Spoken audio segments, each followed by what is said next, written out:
Welcome to today's live stream, Rabbit Holes. I'm TiVoMike here. If you know me, welcome back. If you don't, welcome for the very first time. I'm very excited about today. It's so good. Today we're discussing quantum leap. Recently came back from vacation from my nephew's birthday, and while my godchildren were waiting for their parents to pick them up once we got back, I was showing them around and showing them that I have a quantum leap handlink replica. I'm very excited about that, by the way. So I hand to I hand it to my godson, who promptly says, "What's this? What's this? It's quantum leap." Any other fellow leapers out there? I know there must be. There's a fantastic podcast that they went. This was several years ago, but I believe they're still active. I've not listened to them for a bit. So I'm myself, I'm going to go back to see if they're still going. But I listened to them religiously for about a year. I was so enthralled in this several years ago, and they do a quantum leap retrospective where one host is like me, who's seen every episode, loves the premise, loves the show, loves all of it. And then his co-host has no idea what it is. Basically, takes the spot of my godson. What's this? What's quantum leap? If you remember the show, put that in the comments. And your favorite scenes, your favorite leaps, if you will. I have a feeling we're gonna go down several rabbit holes today, very excitedly. So the premise of the show. Let me do you a solid here, guys, because I'm gonna show my screen because I can. It is so really cool. I can share the entire screen like that. Click that, and then I do this. I'm very excited. And then I literally go here and I do this. And now we have the screen shared. Isn't that cool? I'm learning. I'm learning. Thank you all for being patient with me. So I still remember the premise, but I more than the premise, I remember the entire theme song. All the whole, and it was just music. It didn't even have words to it. And when I'm listening to it, I know for certain shows, if you watch on several different stations, they'll cut things off or they'll shorten it to tighten it. And I know when they cut it by 4 seconds, hey, that's not the full one. That wasn't the full clip. That wasn't the full intro. I'm that guy. Okay. I love Quantum Leap. My best friend actually gave me for my birthday several years ago the entire box set of the video, the DVDs. So I'm very excited. The video. I almost said the videotapes. That's how I'm dating myself. But anyway, the premise stated at the beginning of every episode so that you could jump in at any time. It was a genius move by the writers and the producers to have the actual beginning instead of it merely being a theme song of just various clips and just showing you doing stuff, but actually had like a little narration that started every episode. And I think a few other shows, now that I think about it, I think, didn't Magnum PI? I believe Magnum PI did that as well. Yeah. So it was a very interesting time, the 80s, because now that I think about it, even sitcoms, when it was watching Who's the Boss, that theme song, there was a narration, but the lyrics themselves told you exactly I'd say the lore, the backstory, if you will, of the character. But it didn't really say, the premise, right? It just showed you his backstory of the character. He's definitely going through some life changes and all that. But anyway, it was very thoughtful. So forgive me if you've already heard this before. But theorizing that one could time travel within his own lifetime, Dr. Sam Beckett stepped into the quantum leap accelerator and vanished.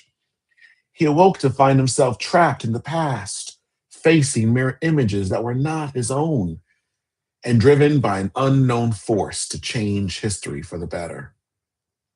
His only guide on this journey is Al, an observer from his own time, who appears in the form of a hologram that only Sam could see and hear. And so Dr. Beckett finds himself leaping from life to life, striving to put right what once went wrong, and hoping each time that his next leap will be the leap home. And then it'll go, and so the blue leaps of all the lightning, and then it'll go like a reverse loop, and he go into the person, and he don't know what's going on, and they're like, people around him are saying, "Sir, sir, so what's the nuclear code? It's going to destroy right now." And he just looks aimlessly at the camera and says, "Oh boy," and then it stops. And then the montage of the theme song began. Do do do do do do do do do do do do do do do do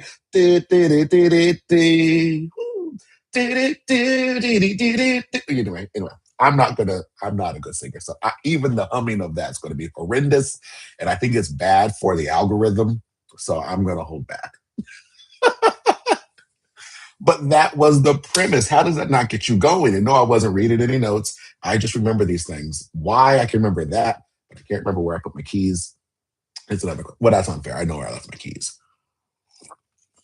But I tell you, it just was a lovely, lovely, lovely show. I do have a bit of notes here so that I don't go too off the path. I mean, we're going to go down some rabbit holes, but I don't want to veer off the path at all. So, what I loved about this show is this premise worked every week because ultimately, even though within the show, you know, at the beginning, he's striving, not trying, striving to get home. He's hoping each time that his next leap will be the leap home, brother, trying to get home. But only in the early episodes was that the case. I believe it was the first two episodes, if I'm not mistaken. It's been a while since I've rewatched it. The first two episodes were heavily of him trying to get back. That was the whole premise of the pilot. I'm trying to get back.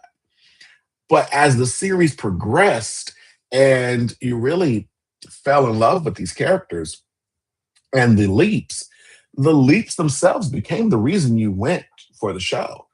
It was very thoughtful, very interesting way to be able to do basically all new characters in a new issue uh, in a 45-minute timetable. Remember, children, this was back in the day when a show would begin with a theme song that would last maybe 30 seconds to a minute.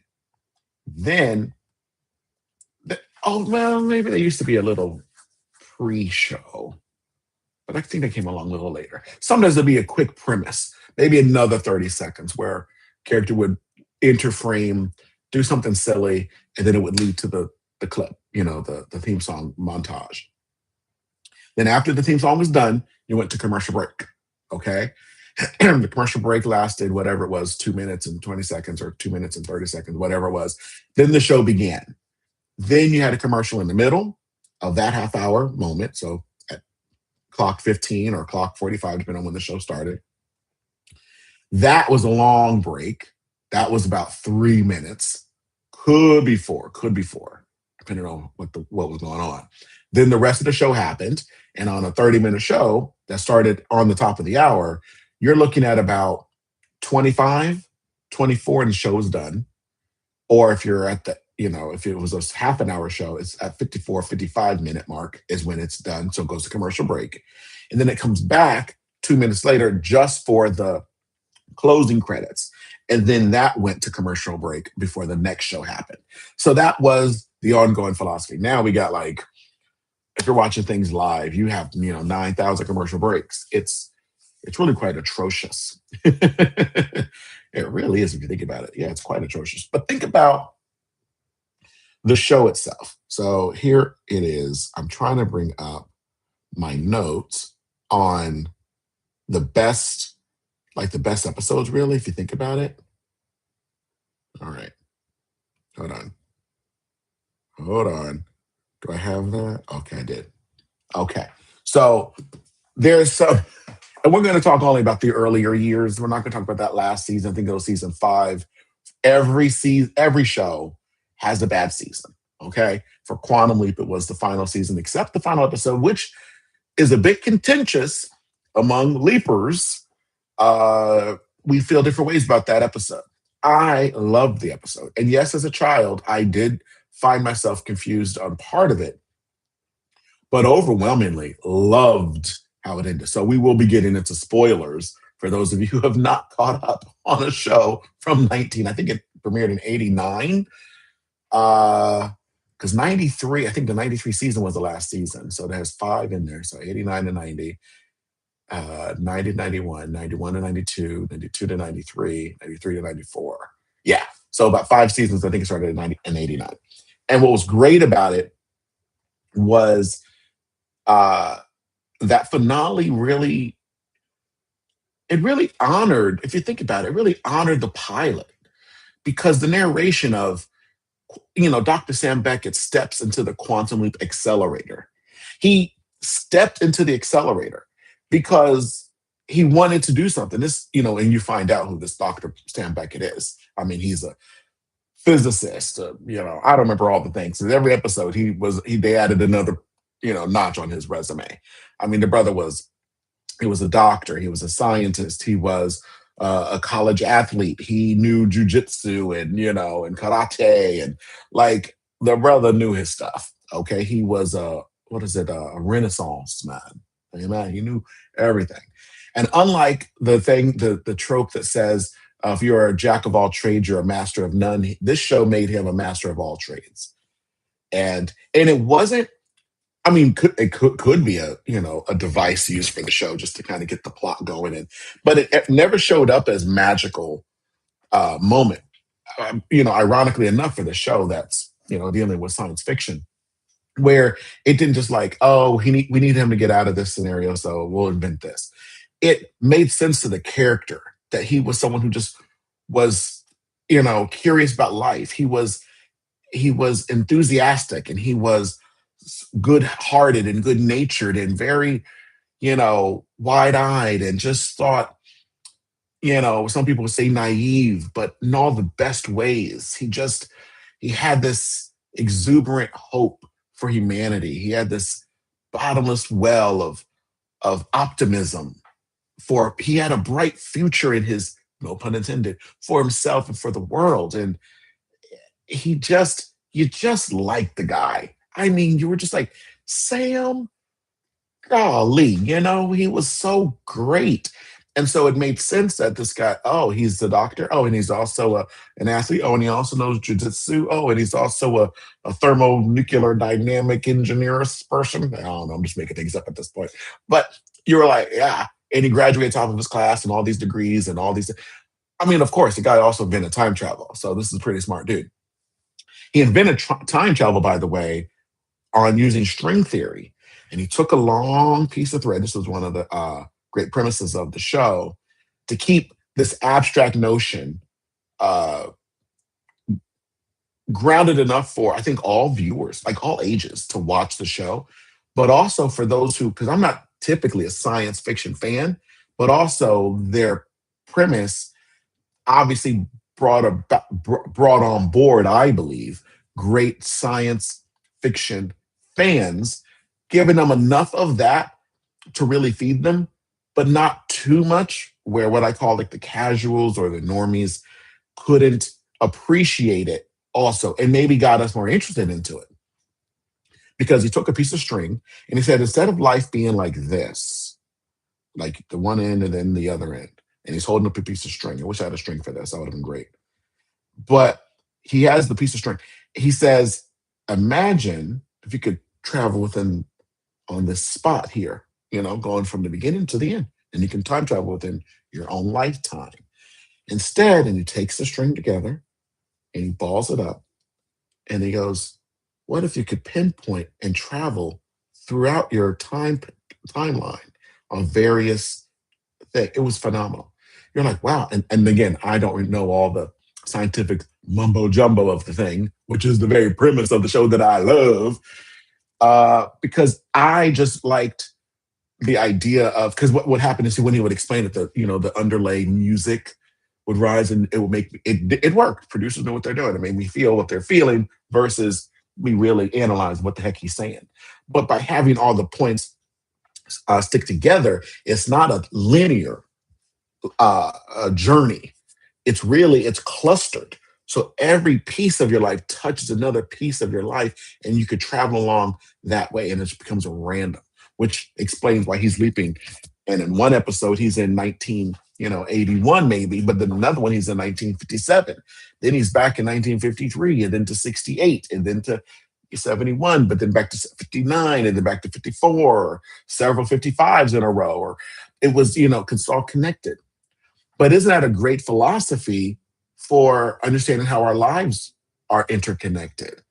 Right? We started, we're going to end, but every piece of our life does interact with every other piece of our life.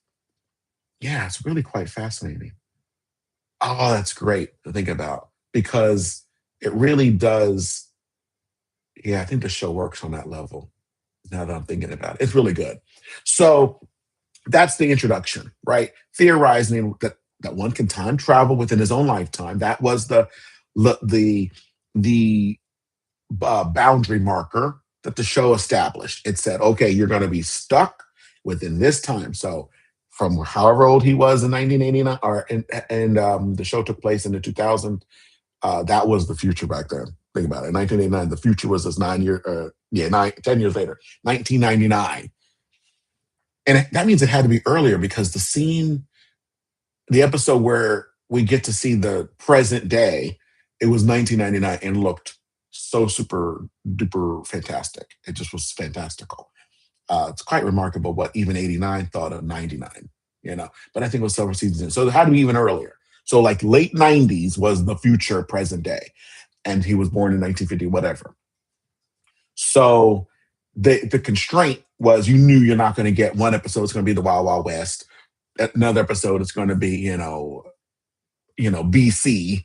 They lock themselves into this time frame that this man can then transport himself back in time, is the premise. So theorizing one can time travel within his own lifetime, Dr. Sam Beckett stepped into the quantum leap accelerator and vanished. Whoosh. Now that's important because his physical body vanishes.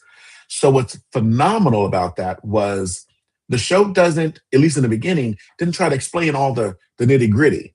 It gave us enough because they had to do exposition in the first episode, but it didn't overwhelm with exposition, and it wasn't trying to get too much in the nitty gritty. Just give you the idea. The dude is time traveling. Okay, let's just go with it. Go with it. So he disappears because he's now since time traveled. We later have we establish what they call the waiting room, and this is important. So I'm pretty much just breaking this down for those of you who haven't ever seen this show, and if you're right now Hollywood is redoing all these movies and TV shows, bringing things back. So and they attempted to bring this one back and did for 2 seasons. To some favor. Well, that's another rabbit hole the other day. We'll discuss that. But it had some issues.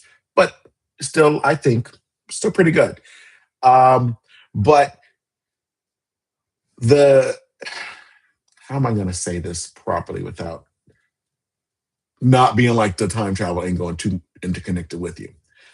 So basically, to those of you who are interested to be like, let me see these classics before they get remade, and you maybe have your interest piqued by this stream even, put it down below. And if anything so far catches your attention, or you're like, you know what, I think I'm going to go ahead and turn on this quantum leap you speak of, be sure to comment that in the box below. And that helps the algorithm know that, hey, if you like this information, maybe someone else who's like you will know this. And because they have the data on all of us already, they know exactly where you are and who you are. So go ahead and hit like. You might as well. Succumb to the system. All right. Anyway, so for those of you who don't know the quantum leap, this will hopefully help you understand what it is. And then for those of you who already do, let's take a trip. No pun intended, down memory lane. Let's step into the quantum leap accelerator and vanish. But anyway, so they later established this waiting room. Now, in the waiting room is the other person. Because now he doesn't just time travel himself, and he's himself going and traveling. He's in someone else's body when he travels. It's very fascinating. In fact, the new series, when they relaunched it, further than explain what happens when Sam would be in the other person's body. So they had described it very well because that comes in very much into our discussion with does this hold up? Because as we've seen from Spider-Man A Brand New Day, hopping into someone's mind is a form of torture, no matter what the writers of the Spider-Man are trying to now say. So it was a problem for the Jean Grey character. Spoiler alert on Spider-Man as well. So there's some issues going on there. So I think the new series brought it in a very interesting way to say that it was all good.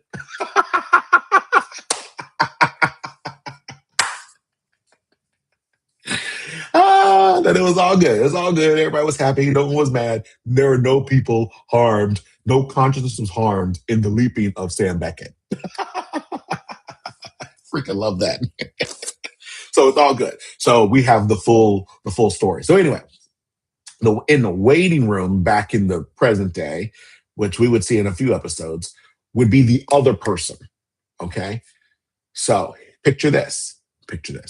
Sam disappeared, and now whomever he leaped into, they physically appear in the waiting room.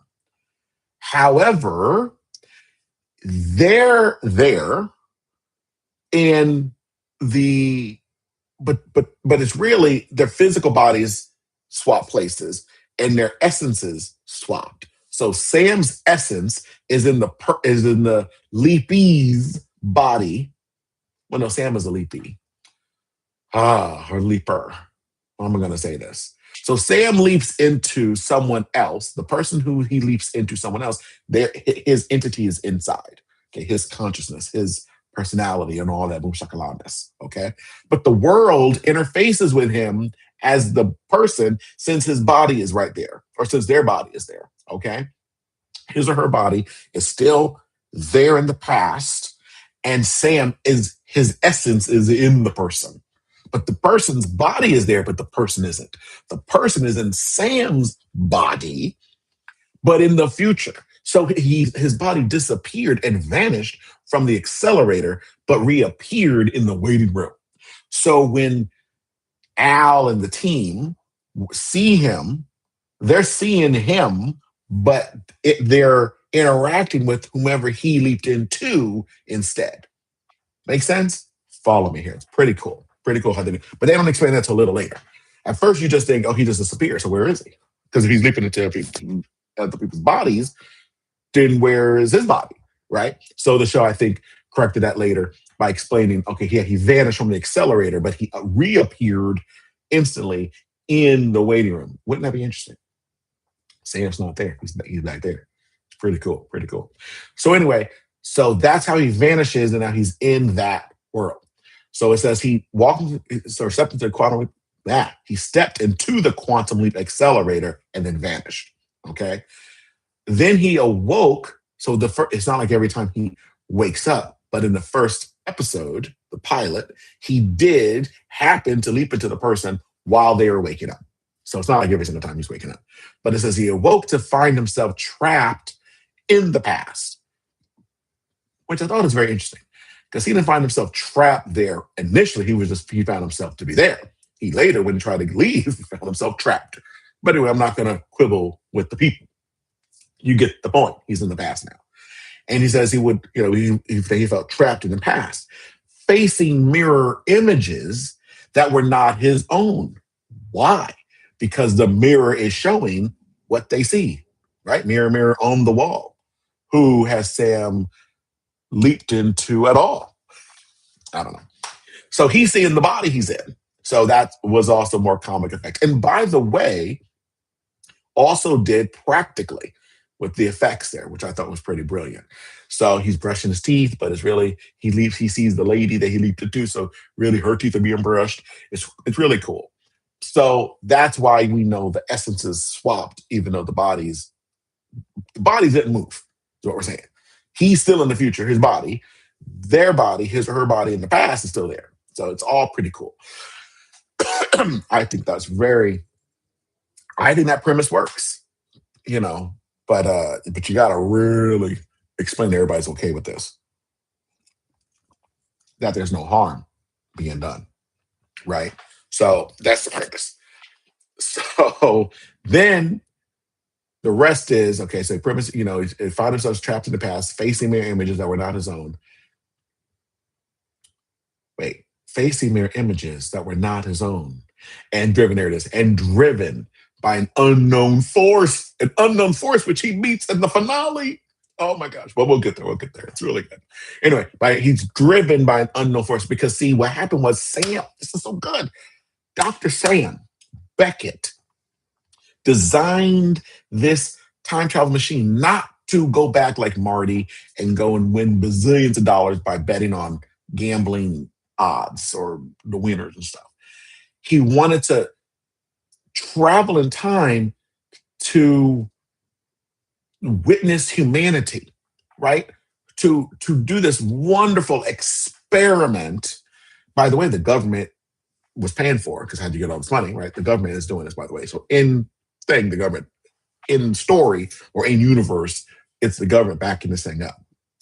So he's also a government or somebody. Here's like 9,000 resume things, like I said. So I'm sure they have a reason, but he's got a reason, okay? Because they want to change history. That's what happens. Government wants to, and that becomes clear in another episode that comes up where Dr. Al Calavici has to have a update with them because they're like, how is this? What's going on? Is there a success? Is this happening or whatever? And Al is explaining to them how time travel works and what's happening and why they can get the brother back. Okay, so it's really fascinating. So anyway, so he's driven by an unknown force. And so the whole series, the show lets you decide as a viewer what this entity is. Is it Sam's consciousness, making him go to these people? It'll be a little less likely because he doesn't know these people he's sleeping into. It's not like he's sleeping into friends and family, that he, it's random people. So, but it could be his consciousness. It could be time itself as an entity is taking him over. It could be the universe could be using him and driven. It could be God taking him and having him put right. It's a good show. And so you just have your own purpose. So part of it is a mystery box in a way, but it doesn't really become the point of the show. The show never takes the step to say, hey, we need to figure out what the entity is and why it's sending us back. Like, sure, early on they played with it, but that did not become the focus. The show brilliantly made the show about the story of the week. It made you in minutes care about those people that he is now interacting with this week. You cared about them, and gave enough backstory to them, didn't make them feel like just, one-dimensional characters. Just brilliant. It's hard enough to do that for a show like Chicago Fire, Chicago Med, Chicago PD, Law and Order, and things like that when you have the same characters year after year, and have the new people they interact with for you to care about them. It's difficult to do that. You see the fire in the house, you're like, yeah, you don't want anybody to be hurt, but you also don't know them. You don't know the source of it. Did they cause the fire themselves and then, change your mind when, they saw how hot fire is, or, you know what I mean? So you care. A show that did great with that was actually Grey's Anatomy. Really made you, especially those first 6 seasons, really made you feel like you knew the new patients, like you knew enough of their backstory. They weren't one-dimensional. And then you actually cared when they lived or not. It's with 9 million characters around that are the normals, they're the regulars that you had to, get people that you knew them enough and you knew how they would likely react to different scenarios. It's just, that's difficult. So this show did that, where they only have the two. You got Sam and Al, boom, great. And then their dynamic was great. But then you had to bring in a brand new entire set of people from week to week that you could make us care about and then have a satisfying conclusion and then move on to the next. What a great premise. It just works. It just worked. So they didn't make the story about, we got to know, was this Father Time? Was this Father God? Is this, his own consciousness? Is it just random? Is it luck? Is it universe? You don't know. And, was it NBC? Was it Donald Belisario? Anyway, you just didn't know. But they didn't make that the focal point. You could watch the show and not give a care. The show was more interesting than who was sending him. So, driven by an unknown force to change history for the better. And what's interesting about that is it's an unknown force, but to change history for the better. So without the show saying, hey, this was this particular force, it was saying whatever this force is good, because you have to do good to then leap again and again. You have to put something right. How they figure that out is fascinating. Do you remember what you thought the force was? Did you have a working theory? If so, I'd like to see that in the comment below. If you had a theory. My theory all the time was it was God. I said it's got to be God. It's got to be the Lord. Who else would want people's lives to be better? And would use a willing vessel that created this machine to be able to go and do these things. And really to honor Dr. Sam's sacrifice, because he's giving up his own life to go do this, which also becomes exceptionally clear in the finale of the show. I mean, it just works on so many wonderful levels. Wow. Did you have that feeling too? Because I just assumed it was God. I'm like, because I don't know about time and the essence. Sure, that could work too. I wasn't pinned down. It wasn't like it has to be God. It's all right. If it's not God, it's something else. Fine. I don't really give a care. I just like Dr. Sam Beckett is doing cool things. He's helping people. And that these episodes are pulling me in to these time periods where I didn't know much about that. Now, granted, I was an odd child. Okay. I was a child who watched Nick at Night because I loved the 50s, the 60s, 70s, all this stuff. I liked it, all this stuff. I was a very mature child. So I could watch that, but then on Saturday mornings, watch, Braveheart, not Braveheart, Brave Star, Brave Star, Saved by the Bell, Masters of the Universe. I could, the Teenage Mutant Ninja Turtles, Teenage Mutant Ninja Turtles, Teenage Mutant Ninja Turtles, Heroes in a Half Shell, Turtle Power, and you would sing it over and make sure you could hold your breath to say it, because they were doing that over as Teenage Mutant Ninja Turtles, Teenage Mutant Ninja Turtles, Teenage Mutant Ninja Turtles, Heroes in a Half Shell, Turtle Power, Whew. You're like, oh, I did it.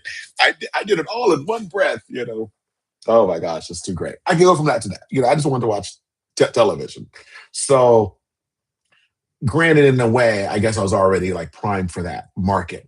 But it was very much old school.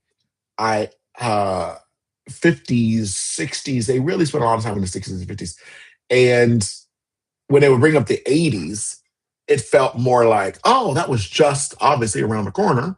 Because now, by the time they did, we were in the 90s. So like, oh, that was kind of cool, but it almost felt too new. Like, that's how old I am. Where the 80s was like, oh, that's a little too new. Let's go back to the fun years, 50s, 60s, 70s, something like that. So just such a great premise to say to yourself while you're watching it.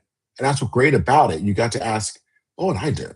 Would I give up my life to just go back and perpetually leap to go help other people? People that I don't know. It's one thing to go back and help people but some people you don't know, you know what I mean? Like they made like some people they made their decisions.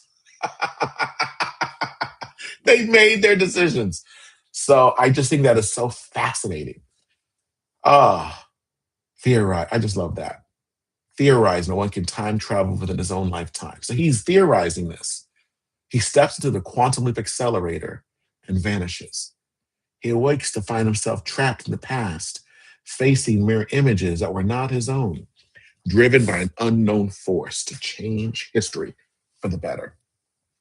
To change it for the better. We're going to stick on this for a second, because to change, like, what was great about the show is that which they end up kind of violating in season 5, which is why it's my least. Which why I don't like the season. I was going to say it's my least favorite. I don't like it. I don't like season 5, except for the finale. Um, is they didn't do big things. They did small things in a big way, and there really is a difference. One, it helps you fall into the world, right? Because the universe this is in is ours, right? They're saying this has happened. I mean, they didn't put it too far in the future. They put this in 10 years ahead. So they're trying to make it very reasonable. This could happen. This can happen in 10 years. We're gonna get this technology. So clearly, if he's going back in time and he's doing 26 episodes and he's changing people's lives, that's going to change the future. Like, so then you're asking yourself, well, hold on, what's going on to the future?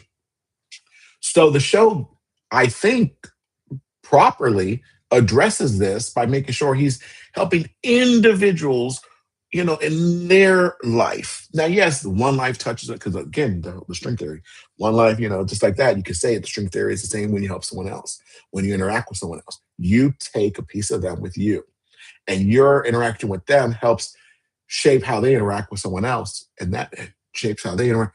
Right? Think of it in the negative. You're in a bad mood, and you go to the store to get coffee, and they're taking too long. Under your proviso, your own SLA, your service level agreement that you've made up in your mind, how fast you should get your coffee, and you're really rude to that person, and you go out of your way to be really obnoxiously rude. Does that not change that person potentially interaction with future guests? Now, part of your mind would say, well, no, the person, because the example is someone who's working, is, yeah, but it's not the other guest's fault, the customer's fault that another customer said it. Right. I'm not talking about fault and responsibility and all the other things, the right choices. I'm just saying, does it not impact on someone else's day? It will. Because if you did it in the positive, you were really, really great to that person. And that person gets a rude customer after you.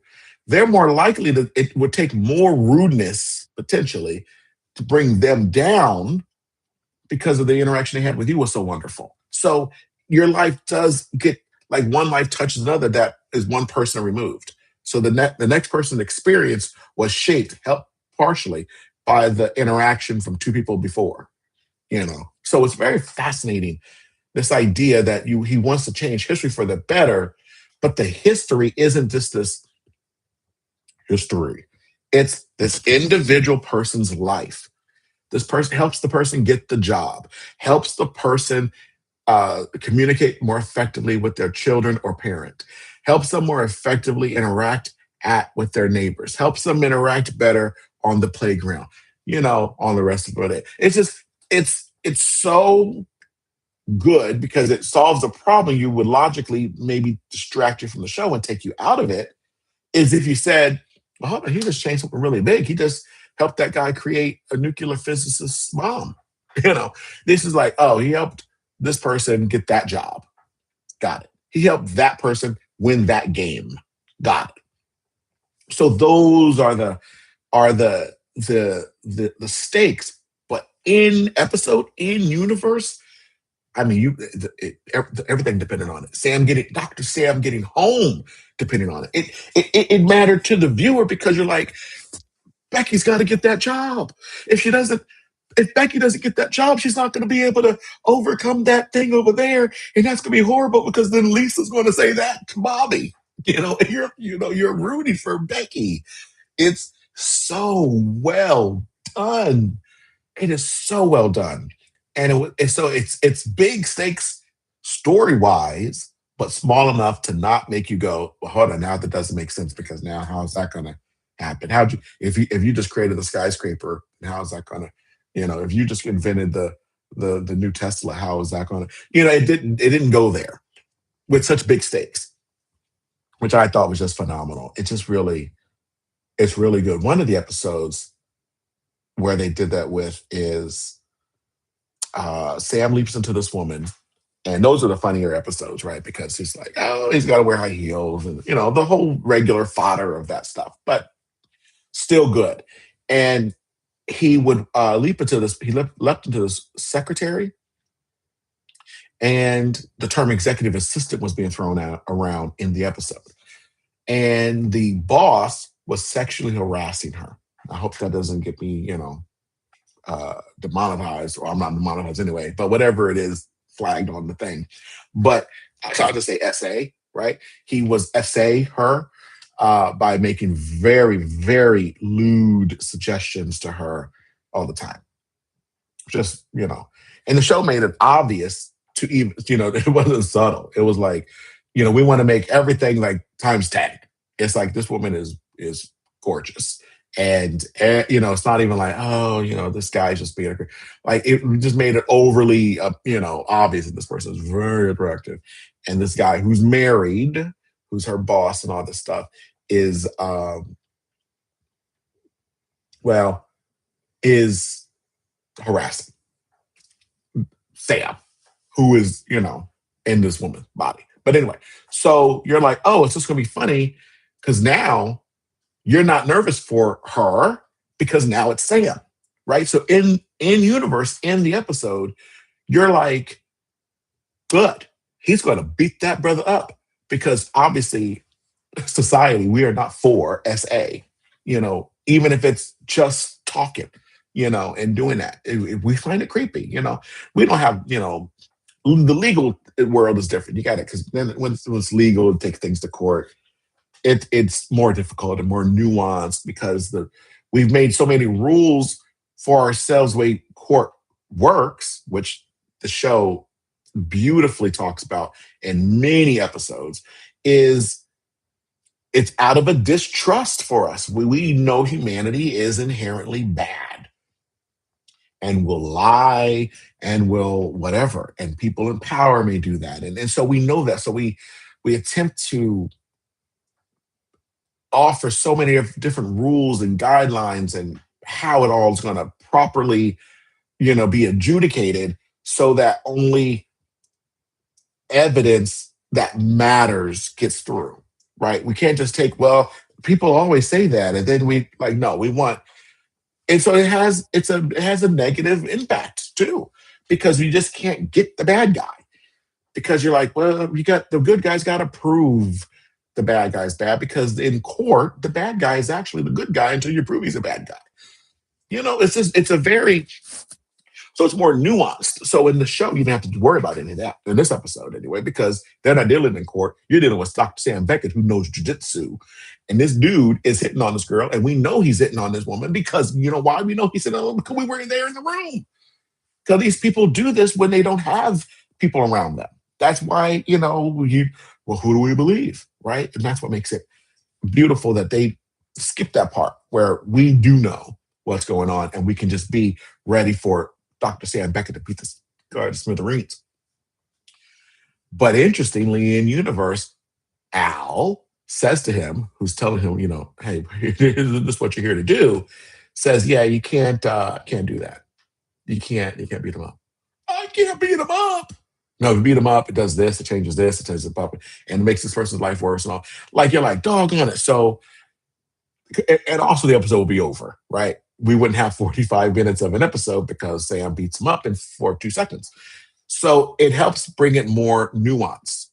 But by it establishing that Dr. Sam Beckett is there, you kind of have this built-in comfort, right? Where the SA ain't going to happen. It ain't happening here. Sam's going to knock you. And it's that catharsis. Because I believe we do want society. We do want justice. Our courts almost have a different job than to bring justice because the court doesn't know 100%. It just knows someone said and then someone else is, and we don't know. So this whole proving game, the evidence game, what is inadmissible, what's admissible, when we think we know how clear it is, it's more frustrating. But those same frustrations actually give us room to breathe when we know or suspect we know that person didn't do it. So good, the court will make sure that person doesn't get prosecuted because there is no evidence because the person didn't do it. So it's a, it's both. It's this tension, this tension in our lives that the show gets to bypass in many other episodes because they tell us. Now, some episodes the show chose not to show us what was going on, and we had to question and have that. And then it's how much do you just beat the dude up versus, hey, well, maybe he's got a point, or maybe this has happened here, or maybe it's the show beautifully weaved its way into doing these things and making the stakes high without making it some overarching thing that makes history too profound. That goes, well, hold on, that never happened in our lives, so why would you do that? Like, for instance, if he had said to the guy when he leaped into her and used his, at that time, this would have been the late 80s, early 90s, framework of, hey, sir, you don't do this, him talking his way to a woman, and but even though in any time zone you shouldn't have done this. So that's another rabbit hole. And in fact, I'm going to get a position at this company where I'm above you, and I'm going to do this, this, and that. And then she takes over this company. Well, again, if he had done that as her in story, it would have felt really satisfying and really cathartic. Like, yeah, justice. But also, part of your brain would be like, well, hold up. If that happens, and this is happening in New York City, or I think that was the city they were in, and this woman is now running this whole entity, and this is back in 1950, whatever, that would have changed history on a larger scale. You think this, it's one thing if it happened in some small town or some small state in a small part of the city that's away from all the accoutrements of city life. Then for it to happen in New York City, some woman running a whatever the firm was, some kind of accounting firm or law firm or something, that would make the news. And it would then change everything. And then it's more like you're not, I mean, you may still enjoy the show, but you're kind of like, that's a little too much because now we know that it didn't happen. We know there's still issues going on. And, and then it just takes you out of it. So the show let us, the stakes be high because what's a higher stake than SA and stopping SA? And on this one also, the person was harming someone else in the story, the Dr. Sam Beckett's roommate in story. And she was going to, what's the way they say, self-delete? I'm trying to remember all the terms that are okay to talk about online. But was going to self-delete, and Dr. Sam fixes that. And again, not to say that any life is less than anyone else's life, but at the same time, if he fails at this thing, you're not going to be like, well, oh my gosh, how did he not do that? Because if someone deleted themselves, it would have impacted this. But no, it probably wouldn't, because the show made extra certain to show that this person was isolated, alone, didn't interact with people in any kind of way. And when people would interact with her, would make sure that she didn't have a lasting impression with those people. And so it really did that. So, but in story, obviously, because you have a beating heart, you are a person, you care about other people, you are absolutely invested in Sam fixing and solving that problem. And then getting to have the catharsis at the end of the episode, which he gets to do, and handle the scenario in a way which was, I think, hilarious. Hilarious. And we're going to talk more about that when I get to whether or not this stuff holds up. Because even as I'm rewatching it in my mind now, I'm like, woo, maybe they'd have to change a little bit of this.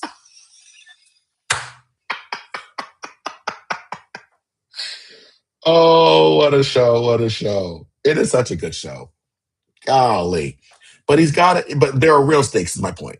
There's real stakes to this because he's got to fix those lives. But anyway, so that was just in one example. So he's theorizing one can time travel in his own lifetime. He's, going back and forth. He wakes to find himself trapped in the past, facing mirror images that weren't his own, and driven by an unknown force to change history for the better. His only guide on his journey is Al, not AI. But isn't that funny? AI, AL, close. Was Quantum Leap ahead of the curve? That's my new thumbnail. Anyway, so that lets you know he's only got one person there with him. So the way they explain this is obviously in story. The only guide on his journey is Al, an observer from his own time who appears in the form of a hologram that only Sam can see and hear. And this is key because this is how us, the audience, understands what Sam got to do, right? I mean, the story is wonderful, but what's the point of all of this if it doesn't connect to why Sam is leaping back and forth? So what happens is he's going back as a hologram. Really, this was FaceTime before we had FaceTime, right? Because when you're FaceTiming, the person that you're FaceTiming with, they're not with you. They're still where they are. They're just projecting an image of themselves that you can see and interact with.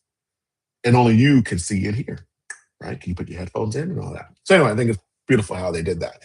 So, and he's a hilarious observer. And Al comes in with his hand link. Oh, I didn't bring my hand link. Oh, doggone it. I didn't bring my hand link. I'm going to get my hand link. Don't go anywhere.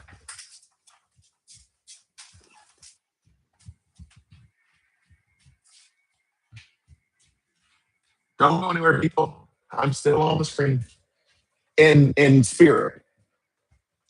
All right. In spirit. I'm right here. Okay. So Al shows up, and here's the device, the hand link. Okay. Yes.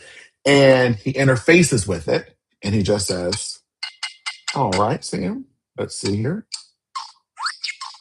Yes. All right. I see that you have leaped into such and such. She works at such and such a place, and you're here to do a 4.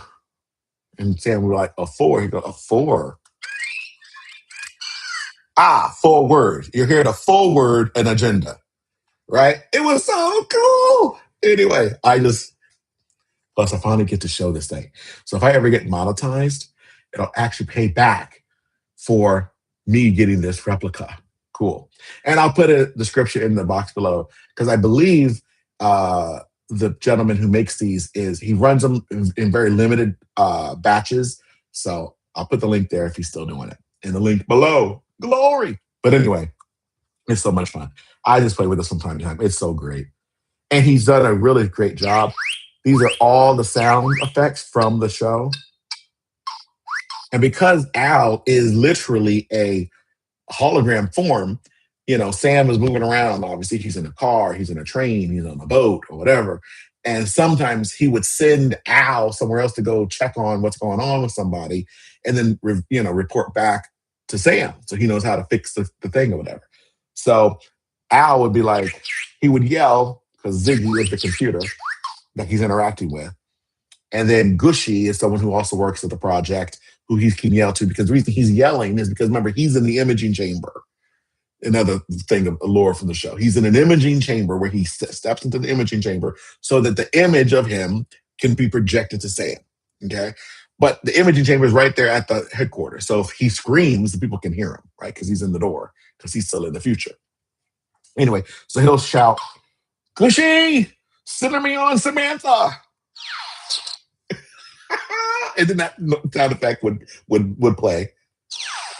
And he'd disappear from the screen and he'd reappear where the person is. Oh my gosh, but he can't interact with the other person because he's a hologram that only Sam can see and hear.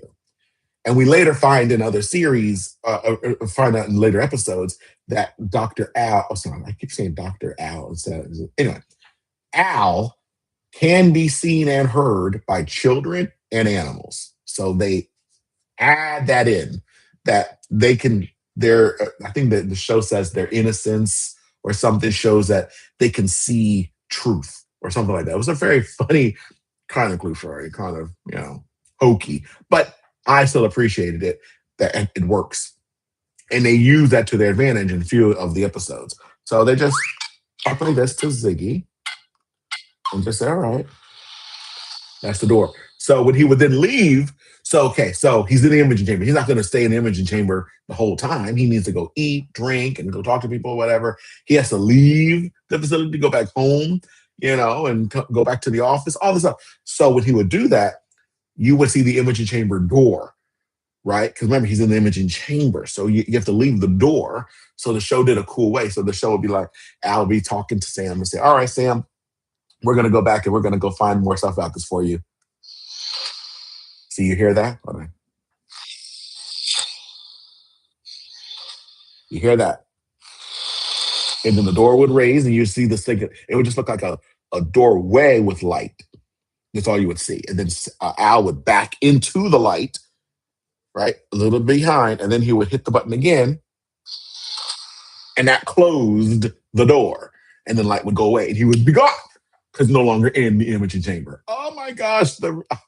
I'm reliving it. This is so great. This is, you get to relive it all. So anyway, so this is the Handlink in its lovely glory. Isn't that cool?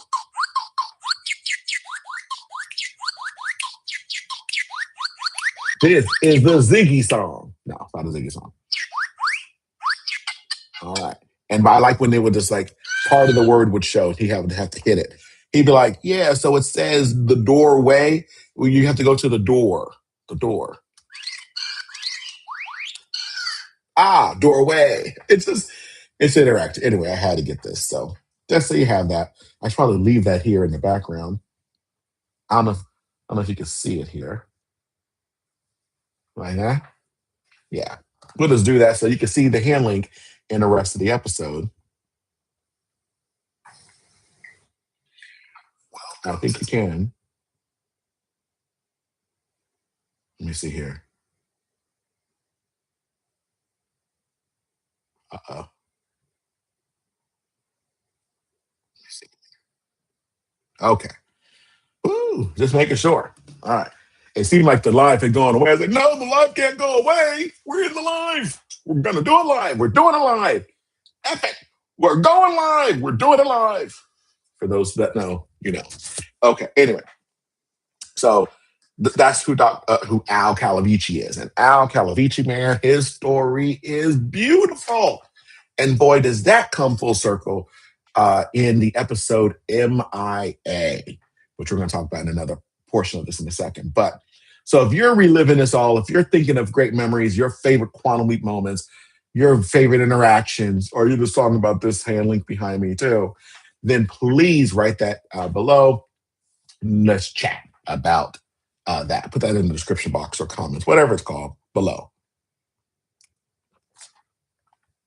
It's great. But that's who Al is. And they talk about who he is. His past, they use heavily in this show because the whole thing is he had his wife when he was in the service. He goes into the service and they mistake him as dead because they can't find him. He's missing. And I think it lasted 5 years. It was a while. So his wife at home, because they end up telling him or telling her he's dead. So because of that, she eventually, remarries. It wasn't right away. It took time. And eventually he gets found and rescued. And he comes back, but he comes back to a life where now she's remarried. They've moved on. And because of that, it broke his heart in a very profound way. And he becomes what we would say today, a womanizer. Okay? He becomes a womanizer. So as a womanizer, with, consent, there's not a consent issue. All the consent's going back and forth. But he's a player. And he just has this perpetual, but a player within boundaries, because he always gets married to these women. It's not just like, wham, bam, thank you, man. He is doing a lot of talk, a lot of sexual activity talk, but he gets married. So the ongoing joke is, he has been married like multiple times. So in a leap, Sam will be worried about something, and then Al will be messing with Ziggy here, the Handlink that helps him connect with Ziggy. Ziggy's the computer that's doing all the analysis, what we would have today as AI. And it's figuring all that out. So Al would say, oh yeah, that reminds me of my fourth wife. No, was it my fifth wife? Was it my seventh one? No, my third wife. My third wife said, like, it will become this ongoing hilarity on how many wives his brother has had. And he's currently with not a wife, but he's with a girlfriend named Tina. and they're like in a long-term relationship. Because I don't think he's married to Tina, if I remember right. So it just becomes hilarious. So she's like, she's woman number 11 or whatever to him. So that we could talk about when we talk about the finale. But anyway, so that's who Al is. He's the woman, and he's always like, oh, look at that, the bazongas on her or whatever. And Sam is more refined, more classic, more understated, more prudish, and, more of a ladies' man in the sense of he's what women want. When they say that, what women want. They want a man who is strong, can beat up the bad guys, keep the person safe, knows all the knowledge, but is also very humble and loving and caring and nurturing and romantic, all those things. Sam is the whole package. Al is the bro, of the group. So that's who Sam and Al, and it makes for great parody with these two, are leaping back and forth, and Al is therefore his wingman to help him through this journey, let him know what he's got to do, because if you don't do it, sir, you can't leap. And if you don't leap, there's no chance of getting back home. You'll be stuck in this particular, not just in the past, but in this particular person's body, in this particular scenario. Because if you don't set right what went wrong, you won't be leaping at all. And you need to leap because you need to leap to get the chance to get home. But if you leap and go to another life, then you just fix that life. And then you leap again and fix that life. And hopefully one of these leaps you get home. That's the whole point of it, right? So he's theorizing, excuse me, that one can time travel within a lifetime. His only guide on this journey is Al, an observer from his own time who appears in the form of a hologram that only Sam can see and hear. And so Dr. Beckett finds himself leaping from life to life, striving to put right what once went wrong, and hoping each time that his next leap will be the leap home. It is beautiful to the glory, okay? It is glory. It is full of glory, and everything is happening. This takes me, of course, we have to talk about some of the most memorable leaps. Okay, now this is a dangerous rabbit hole to go down because I could be talking about each memorable leap for hours on end because it's so packed, but I'm not going to do that, right? Unless y'all want me to do that, type below if that's what y'all want me to do. But I don't think, I'm looking at the things, I don't see that people want me to talk about that for that long.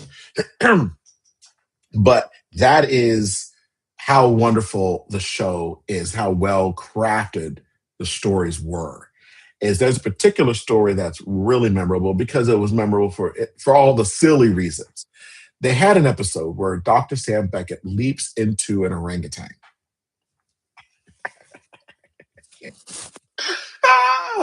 And somehow the wonderful acting ability of Scott Bakula, his ability as Sam Beckett, who is the most earnest, just he's brilliant. He's just a good guy. And here he is. You don't seem as silly. It seems silly speaking about it. But in universe, when he's an orangutan, even though Al makes a lot of jokes at his expense, as the viewer, you're not totally distracted by it. He's rocking around in his diaper, and he genuinely brings a sincerity to this episode that it's not an episode. It's been a while since I've rewatched these shows, but when I did, it wasn't a show that I would skip. I would go, oh, that's one of those silly ones. Let me skip that one. It genuinely holds. It holds your attention for all the right reasons. Because in the episode, they're really trying to help stop. Really, it's really what is it? It's like bad studies where you literally are torturing animals, and the question becomes, well, they're animals. Is it okay just because they can't speak, and all that? So it's the seriousness of the leap and Scott Bakula's delivery of Sam's character throughout the episode keeps you in it, where you're not taken out of it by being so silly that he's walking around in the diaper. That's impressive. I don't know if he won an Emmy for that show. If he did, he deserves it, and he deserves it for that episode. And all the episodes. It was so memorable. It was so good. I just, I'm starting with the the sillier things, and then I'm going to end into the big, more dramatic ones because the silly ones are easy to bring up. Another memorable episode, of course, is actually I want to talk about that one first of this. Oh, that's good. There's so many good ones. But now with this one, I don't know if I want to. That starts off as silly. Yeah, I'm going to call it silly. It's more silly than not. Yeah, it's the evil leaper. Okay. So it brings up, this is again toward the end of the series, or maybe it was, yeah, I think it was up a season, late in season three, I believe. Maybe it was even the finale. No, three finale was different. Maybe it was four. Man, I can't remember. Oh, so good. But anyway, it could have been the middle of the series because they revisit it twice, but it was really good. So there's another person leaping through time, and but they're there to put wrong what once went right.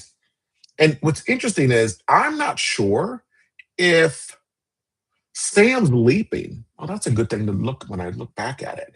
Was Sam's leaping? They were just trying to undo his leaps. I don't remember if they expressly stated it that they're basically going and undoing the things he did. That's interesting. I'll have to do that when I rewatch. But anyway, so it was the evil leaper, and she had her own hand link. The person, their version of Al, I think it was Zoe, and oh, I can't remember the name of the lady who was actually leaping. Oh, man, oh, it was so good. But anyway, she was just as earnest as Sam because Sam was able to get this person to change course, to get her from wanting to be evil to being good. And they try to rescue. He's like, if you're with me when I leap, perhaps that'll leap you with me and you'll break free from being able to be tracked by your version of Al and Lobos something or Al, which is like their machine of their version of Ziggy. But what made this one particularly memorable as a show is because in universe, he's there to help. He's on a college campus and he's there to, I think, get someone to, they're trying to drag race something. And the guy ends up losing his life by, there's an accident that happens. Somebody that cuts his brake or something, or no, I think that the evil leaper wants to break the brake. That's what it is. But originally in real time, there was just an error, mistake, and one person falls off the ravine. So he's got to go fix that life. And so the interactions with them is us, the character, or us, the viewer. We can see the characters that they can't. So we can see Al and the Lady Al, but Sam can't see Lady Al, and Sam can't see, and Al can't see the Lady Al, and the Lady Al can't see Al, and Lady Al can't see Sam. So they can't see it, but we can see it all. So it's fascinating when these conversations are happening because in the show, one of the ongoing jokes is Sam gets caught talking to Al, and people look and they just see him talking to himself because they can't see Al. So we see this between the characters. So the characters are like, who is he talking to and who's she talking to? But they're running the machine. They're like, something must be here. There's something going on. We got to figure out what's going on. The energy. It was just such a fun, campy, but still earnest episode as well. And eventually, every time Sam would hold the hand of the lady, they had this like they moved each other's essence to see the truth. And that's how they eventually find out who they are, who each other are. And they got to like basically be cohorts in this getting out of the case that they're in. Anyway, it's a very fascinating episode. I probably really botched how badly I brought it up badly in the show. That's why you should watch it yourself. But if you've already seen the show, you're like, oh, yeah, you're close enough. So again, it's been a while since I've seen these episodes, but definitely memorable. One of the another great memorable ones was when Sam leaps into this estate owner. Is he the maid? He's not the maid. He leaps into like the person who's going to be there to be a doctor or something, the exorcist or something, because there's a spooky house that these people own, and this woman thinks that she's being haunted by the spirit. And Sam's like, he don't buy any of this BS. He ain't buying anything. This person, if they were selling this on QVC would be like, all right, it's time for the next topic because they can't make no money on this. So in universe, there's so many moments where the audience we're led to believe, no, Sam, there is something going on. I heard it too. There's some lady we'll see if she would hear, hey, come forth. Walk over here, come over here, whatever. And then they would lure this woman away who was going to be the inheritor of all this massive wealth, basically driving her nutso. I think that's what it is. I think Sam is the psychiatrist for her, something like that, to just prove whatever's going on.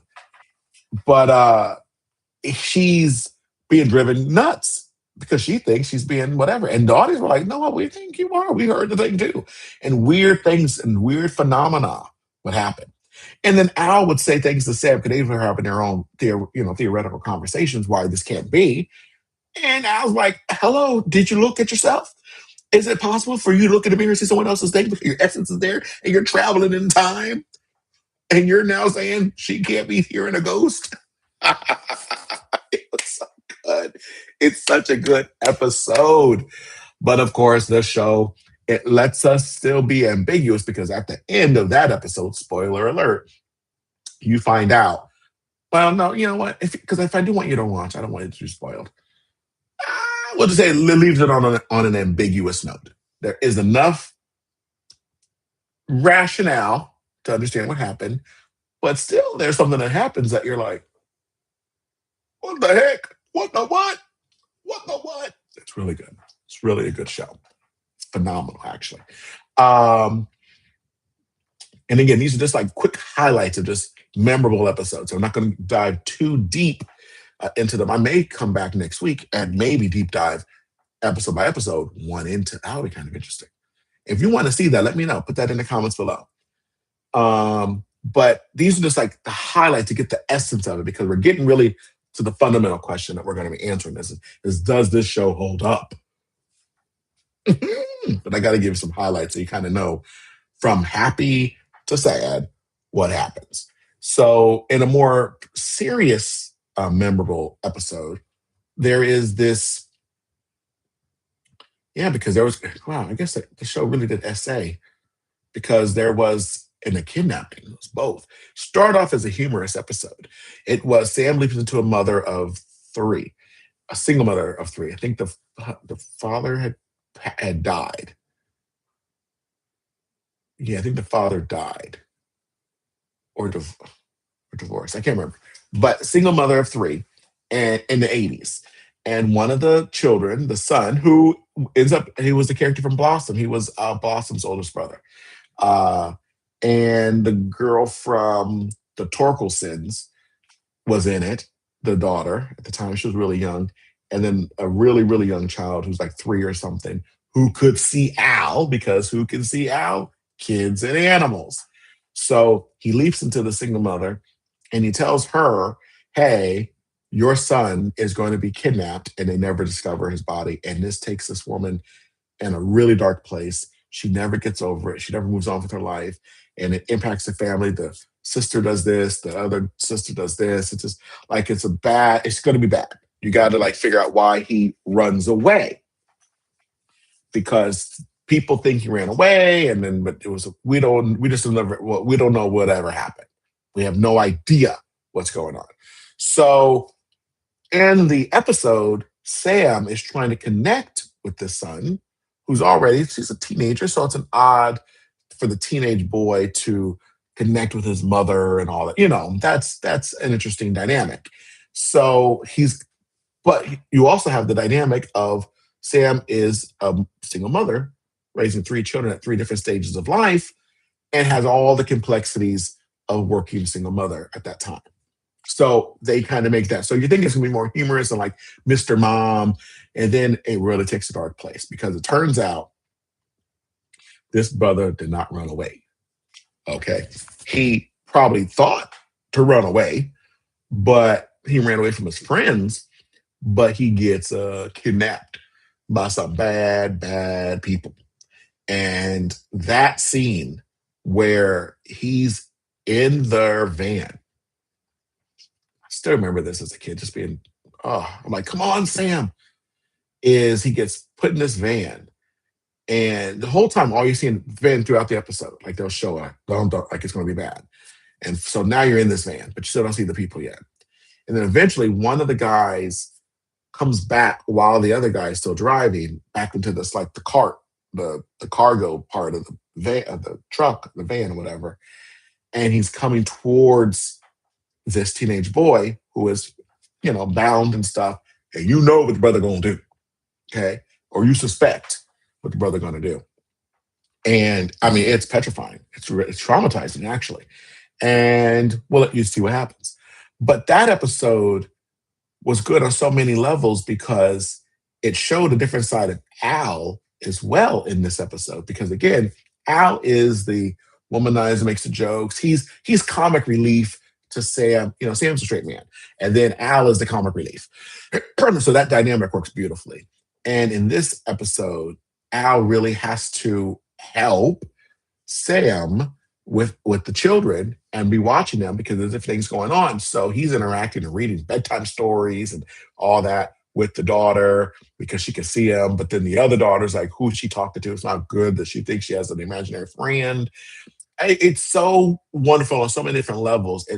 It was one of the most wholesome, but also petrifying episodes of the series that just shows you how well they craft these small stories, but really big stakes are going on. And it pulls you in to think about your own life, but not in that heavy-handed way, but in just interesting, especially teenage time, all the angst, you don't know, you don't have life experience yet. So you don't know what's happening. You don't know who's there for you. You don't even know who's lying.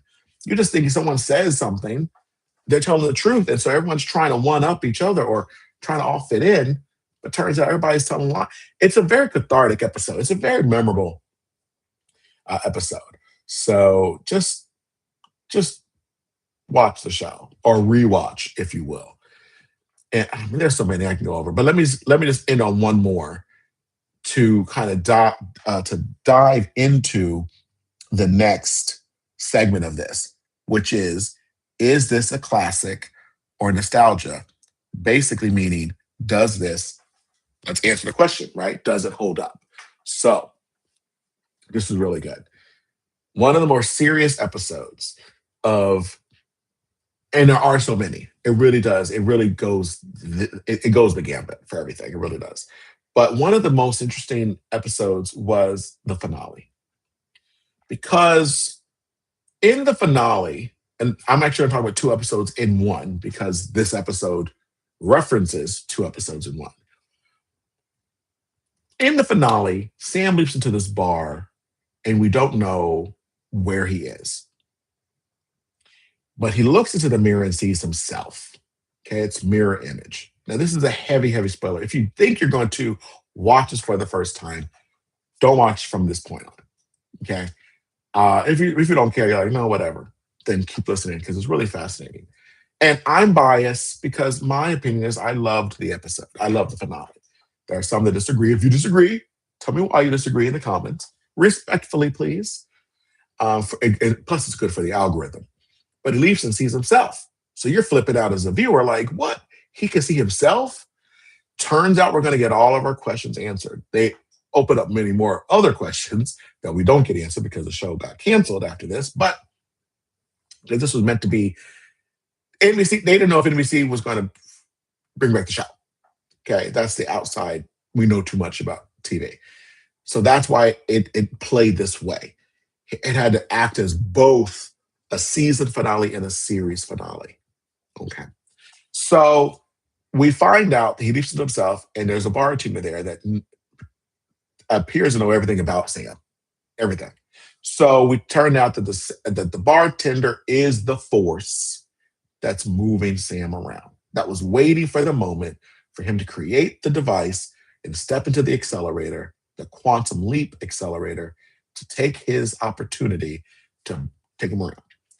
And they have this wonderful, wonderful conversation in the end of the episode that was really quite provocative, especially for the time. I think for the early '90s, like that, for just a sci-fi silly, more silly, campy show. Even though lots of the episodes were really heartfelt and genuine, to say you have the answer. Oh my gosh, this is it. He can leap home now because now you have him leaping home, which is another great episode. Right? Oh, when he leaps home in the past. Oh, there's so much good stuff. Anyway, when he can leap home, he's talking to the guy who is leaping him around, who Source is. We don't find out particularly who he is, but heavy emphasis on it's God. Okay, as a bartender. So he says to him, having this conversation, and he says, in essence, because they're really talking beyond or past each other on some of the conversation, but then they hone in, and Sam says, uh, I'm leaping around. Oh no. First, I'm sorry. First, the bartender, God, the essence, universe, whoever's leaping around, says that we give this analogy of a priesthood because Sam says to the fact that he wants to quit. And he's given this analogousness of it being, again, a priesthood. It's a calling, right? But Sam says, well, that's not a really good analogy because priests can quit, right? They can quit. They can say, I don't want to be a priest anymore, and then I'll be a priest. And the essence, the bartender, whose name is Al, doesn't go, you're right, therefore you can quit. We're getting the impression you can't quit. You're right. You're right. That's unfair. You've already made your decision. It's final, and you don't get to quit. So now we are knowing brother ain't quitting because he can't quit. Or if he can, we don't know. Because they leave it up in the air for a finale and a finale, right? So he says, yeah, but priests can quit. And Al retorts, well, priests can also take sabbatical. Meaning you can take a break from your work to come back recharged for more of it. Oh, and this is so good. This is so good. So, and if I cry, just ignore me, okay? But I really get into this show and these characters. Because again, by now it's 5 seasons, pretty much 26 episodes a season. I mean, I don't know all the, I didn't follow that well to know. I didn't do the count, but typically back in the day it was 26 episodes. So we now know these people really well, especially after the M.I.A. episode with Al. So this comes in the other Al Calavici, who by the way can't find Sam, okay, because Sam is outside of time. He's with God or Essence or Father Universe or whatever. So he can't find Al, or Al can't find Sam. So they're having this conversation. He said, you can take a sabbatical, or a priest can take a sabbatical. And you're like, oh, that's interesting. So all of a sudden, they have this conversation with Al. Al finds him. The conversation ends, and Al shows up. Oh my gosh, Sam, we've been looking for you. And you're like, oh my gosh. And Sam now has to tell him everything that happened. He goes, Al, Dr. Blue, all right, so that guy over there, that is God. And God is leaping me around. And we have to go say, I can't quit. And this is it. I can take his sabbatical. And Al's like, dude, hold your, what is going on? Like, no, that's not this. We can't find this particular town, but if we say you're here to do this, we can't find any of it. But you're here to help this guy. And he looks at a guy who's going to go into the mine and die or something like that. They're like I forgot the miners. He's a miner. He's going to fall in this thing. You got to save the life. That's what you're here to do. Because every episode has a point, right? But Sam was trying to tell Al, and he's like, okay, well, I'm going to go back and find out, see if we can get Dr. Beeks here to help you in your mind because you're not totally seeing straight or whatever. In the end, we see, I'm not going to talk about the things that we see that we now don't have answers for because we see other people doing other things. That's another day. I want to hone in on this piece because it links us to the other episode, which just goes to whether or not this is worth your time or worth revisiting for your time. So Sam or Al goes away, right? He does this. All right, we're gonna be back. Just hold on, Sam. We're gonna get you home or whatever. You know what I mean? Anyway, so it's really good. So there we go. So he goes away. And then the rest of the episode happens. He goes and helps the people, the miners. They all come back and blah, blah, blah. And then he saves his life. Great. Because this episode, unlike the other episodes, we don't really care about the other people's stories. So everything I said about, we always get their stories. It's well written. It's so wonderful. Not this episode. We don't care about any of that. We care about what's going on with Sam. He's talking to God. He's talking to Al. He's talking to Al. What's happening? So he has this in that same conversation, and I totally skipped it to come back to it for this part because this now makes me lead to the other episode that I'm going to talk about. Is that we get the answer that even though he's talking to the force who's moving him around, the motivator, the real leaper, the real person, the real force is Sam. He goes, it's you. It's like the Wizard of Oz thing. You know, you've always had it. You've always had it, my dear. He's saying you are controlling this. It's within your control. Now, granted, you can't necessarily quit, but you're why you keep leaping. Your consciousness, your soul longs to help people. And it's at odds with having a regular life. Oh, that's such a beautiful sentiment. That's what happens with many people with specific callings. You know, it really does. You know, you think about people that are called to be protectors of other people. You know, it's just anyway. So it's really a beautiful moment. And he says, so he's saying all this to him, and he's going, yeah, I control. Yeah, you control it. It's up to you. So when he brings up the sabbatical part, you're like, oh, where's this going? So, enter frame. Sam, at the very end of the episode, is leaping. Okay? But he's leaping not into someone else. At least that's the thing I got from that episode. I gotta rewatch it because when he shows up, why would that person have been in the house? So I think he took his body with him, okay? Because the guy says there's no one in the infantry chamber. Anyway, it's really good.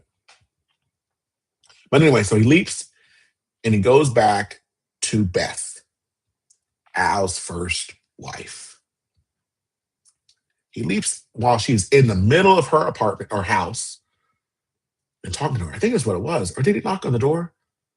It's been so long. He might have just knocked on the door. And yeah, but I have a feeling he just showed up. He's like, don't be afraid, but I have something to tell you. And now that takes me to the M.I.A. episode, so we can come back to it so you understand why this is a significant thing for those of you who haven't seen the show at all. For those of you who did, you are recalling this. In the episode, somewhere in season 2 or 3, I believe, Sam leaps into a Miami detective. I believe it's Miami. Maybe anytime I see the waters, the beach in a city, I always assume that's Miami. But he leaps into a detective. And Al is acting funny this whole episode.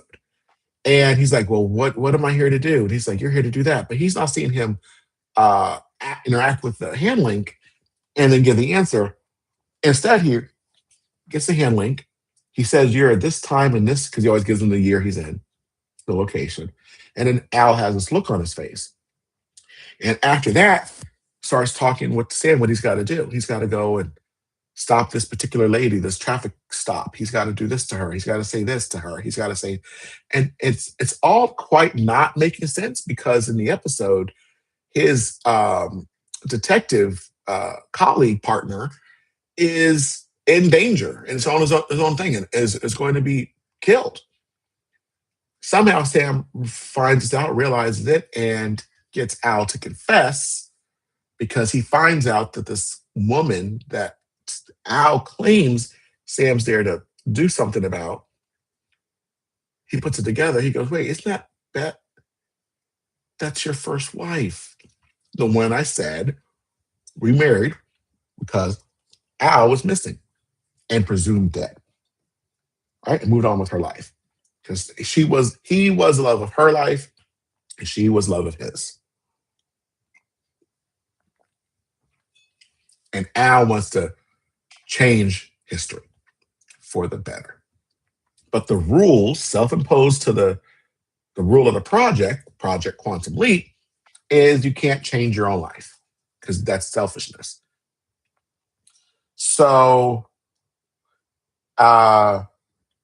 they get to a little tiff, a little fight about it. It was really quite heart-wrenching. And in the end, Sam doesn't do what Al wanted and leaps. But before he leaps, unusual to the way the series works, is Al, the camera follows Al instead of Sam. Sam is wherever he is. And we cut to Beth's house where she's missing Al. She has a picture of him on the nightstand. She's drinking, not enough to like get drunk, but she's drinking and listen to this music that they love. It's like a slow song. And Al is there. He can see her, obviously she can't see him. And she's dancing. And just closing her eyes. And Al is dancing with her, but he can't touch her because he's a hologram. And it's breaking his heart. It's breaking our hearts watching it. That's the love of his life. He doesn't know about any of his other wives that way. Because, without hitting you over the head about it, you obviously know, or you're led to believe, he closed his heart after he lost Beth. Right? When Beth divorced him or married someone else because she thought he was dead, he didn't open up his heart for anyone else. So these other wives were more, just for kicks, but kind of kept his heart at bay. But again, doesn't portray himself as someone who has left his heart at bay. In the show, in the series, it just shows that he's this kind of, fun-loving, jokey kind of bra, So heart-wrenching scene. He's dancing with her. Then finally, when Sam leaps, the camera just shows, I think you hear the sound effects of the leap, and then it just says executive producer. So we don't get what happened. Because normally the episode would end with Sam leaping, he leaps into the new life, there's a horrible scenario, wrong time, and then he says, oh boy, and then the show says, executive producer, Donald Belisario, and then the show ends. So every episode is a cliffhanger to the next episode. So it actually would work well for streaming and stuff like that today, actually. Because it gets you like, oh my, now I've got to watch. It doesn't just end, it ends and begins a new thing. So that is an indelible imprint on the viewers' minds ever since that episode. Ever since that episode, you are thinking that. So now we jump to the end, the finale, where Sam is having that conversation can take a sabbatical. And all of a sudden, when he leaps, you see Beth, and everybody knows, that's Beth. What's he doing? And you're putting the two and two together that he controls his leaps. And he could, and therefore, if he could control his leaps, he really could probably still quit because remember, the show left that ambiguous. But if he can just leap as himself, not into another person's body, then he sure as heck can leap back into his. Or at least for the sabbatical, he could leap back into where he is in the future, back at home. Bless God, amen, hallelujah, bless God, amen. And then go back. But he uses his sabbatical, he uses this one. You think like you want to take it again, all in Vegas because they had to make it 2 finales. And he uses it for Al. He uses it for his friend. And he goes there and he tells Beth what Al had wanted him to do before that he did it. And it broke his heart to do it because it would destroy the project and it was their rule. And we can't do that. We can't meddle with other people's lives for our own selfishness and all that. It was like this thing, and he's like, "The heck with that! To heck with that! This ain't going to be this isn't a selfish thing. This is giving the wife hope, the husband hope, Because Al said to him when he was taken by the enemy, that's what got him through, was thinking about getting home to Beth. And he says to Beth, your husband is alive. And she's like, what? He's alive. They're going to find him next year, and he's going to be back home to you. Ah, so you're like, what? And then he just skedaddles. The heck is that? So the screen shows up. It's a black screen. And it says, I can't remember all the things for it, but it was like Beth and Al Calavici are celebrating their 37th wedding anniversary. When that comes on the screen, you're applauding. The viewer, you're at home like, what? He did it. Yes, not 7 wives, not 8 wives. We're not going to ask how that changes history for all the leaps, because now Al didn't have all these other stories to give Sam to help him out, because he doesn't have the 5th wife, 8th wife, 3rd wife story. And one of the wives was his 3rd and the 7th because they remarried, whatever. It's hilarious. So now you don't have any of that. And it says they have 3 daughters. Oh, it's beautiful. And then the final nail in the coffin says, Dr. Sam Beckett, and they spelled his name wrong, never returned home. He used his life for others. So, with our latest slide, here's the question. Is it a classic or is it nostalgia? Does it hold up today? I think I think the theme holds up. The heart of the show holds up. The earnestness of it. But for who Sam is, his identity, I think people would have a little issue, especially when he leaped into people of color, as they say, when he leaps into women.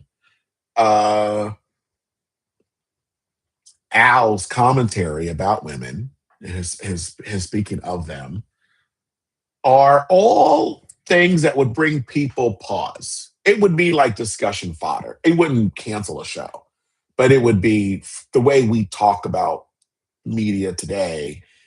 It's a bit, again, because we harken back to, we know too much about how TV is animated and how it's made and how it's created and all these things.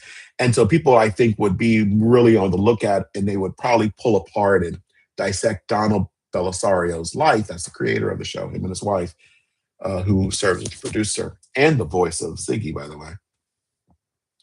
I think it would give pause for those reasons. But those are inconsistent at best. But there is a trope that I think is an ugly trope. I don't agree with that. They call like a savior complex or whatever. I'm gonna call it WS, right? You'll know, those who know. I'm not gonna give attention to it beyond that. They would probably, the people who don't like that character portrayal, would probably use that as a reason for it not to live up. But does it live up, and does it hold up as a show that can entertain today's society? And I believe it can. The reason it works is because it gives very specific rules to the science fiction game, as any good science fiction show does. He's limited to his own lifetime. He can't do things just for himself. So it's like a forced altruism. His character is well crafted enough where every time you learn something new about it doesn't distract and come across as, oh, that's convenient. Oh, that's convenient. But by absolute leaps and bounds, no pun intended, does this show hold up? It absolutely does. There's an episode where he leaps into a pregnant teenager, And the idea, it almost walks into the movie Junior, starring Arnold Schwarzenegger and Danny DeVito, territory about what can happen because Sam is feeling all the labor pains in the show, and how this character is being treated by society. Again, this is in the 50s. I believe it was the 50s, maybe it was the 60s, and was being ostracized, and what the person was there for going to do to no longer have to deal with her issue. What happened? Sam's there to fix it. Because what happened is Sam was the knight in shining armor. He heroically defended those he leaped into, before even knowing really what the reason he's there to do. He was that, again, that eternal optimist that everything is right. And, just because something is the way it was in the past doesn't make it right. And so they do touch on the topics that today would be considered like, yeah, we need to talk about more serious issues. We need all the isms, right? We need to talk about the isms. We need to talk about things that are pertinent today, the way society treats people under certain conditions and in certain time frames. In today's world, would be even more fascinating to bring that up, because it will be 2026's ideals brought into 1950s, 60s, 70s, 80s, 90s, early 2000s, etc. So the cast works. Dean Stockwell and Scott Bakula, rest in peace, Dean Stockwell. But two people as the star of the show who are their with their identities as is would be a little, that would get an article, I think, started a bit. Like, where are the other people? Because all the other cast decisions would need to be in the supporting roles and the guest roles of what story is happening that episode, right? So that may bring, who are the two leads, may bring into question some issues. But outside of that, the show would then therefore hold up, because the idea of taking a walk in someone else's shoes could work today. Now, mentioned earlier, but taking over someone's body, in essence, no matter how altruistic the show makes it, would be a huge impetus to the show, because you have to, without answering the question. So what the show would have to have done differently is discuss immediately what's happening to the other person that makes it okay. Because that would be distracting in today's world. Knowing that, yeah, wait a minute, if he's there and he's sleeping and he's left it to her, well, what else does that mean? Could he do this to her body and she wouldn't know? And and all that, oh my gosh. Could you imagine? I mean, the episode, he leaps into a woman, and you look in the mirror, you see her, and he has to shower, right? They don't put that in the episode, they don't put that in the show. They dance around a lot of these issues by just not bringing them up. But today's audience would have some questions. What does that mean? You naturally go, hold on. You're asking me to believe you're leaping into someone else's body. It's not your body in the past, and other people just see the other person's body because your essence is like protruding onto them, but it's your body. You swapped places. The person is physically somewhere else, intact. Because that's not what the show is doing. The show is saying, no, he's in and he's inhabiting someone else's body. Well, when he goes to the bathroom, he's touching and holding and he's caressing and he's doing things to this person's body, in effect, without the permission. So that would be I don't think the show could get away with not answering those questions, because even if the show didn't include it, like have a scene where he's in the bathroom or whatever, it does come up in conversation on social media. So people who are watching the show would get online and say, hey, what about this? What about that? And the showrunners and producers and writers would have to respond to those things. So that would be, I think, the show's largest Achilles heel, dealing with how Sam, uh, this whole body swap thing. They would really have to answer that question.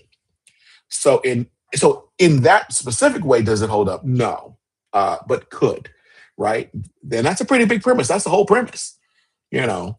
So could you just watch? But the reason I say it's okay is actually thank goodness because the show did come back for 2 seasons by NBC several years ago. They do answer that question because they bring back a character, Magic, from one of the great defining episodes when he does leap back home, or at least it's connected to the episode, but back in the past, and then wants to save his brother from dying in Vietnam. And he to heck with the rules, and they have that whole discussion with, remember when you wouldn't help me with my wife, Beth? And he says that was different. And he goes, no, it's not different, but I understand your pain. You made the right decision. Al agrees with him. He made the right decision about Beth, not telling her. But he's all saying now, but you have to do that with your family here. So, and in doing that, he actually does save his brother, but also saves another particular person in a way in their life because Magic helps, becomes a hero, really, this glorious hero who later comes back to the project to help Project Quantum Leap, help Sam get back home. And they ask him, well, what happened when Sam and your entities swap? Like, what? And thankfully, they have that episode explaining it. And that, therefore, lets you rewatch the show today without those issues bubbling up because the show does address it head on.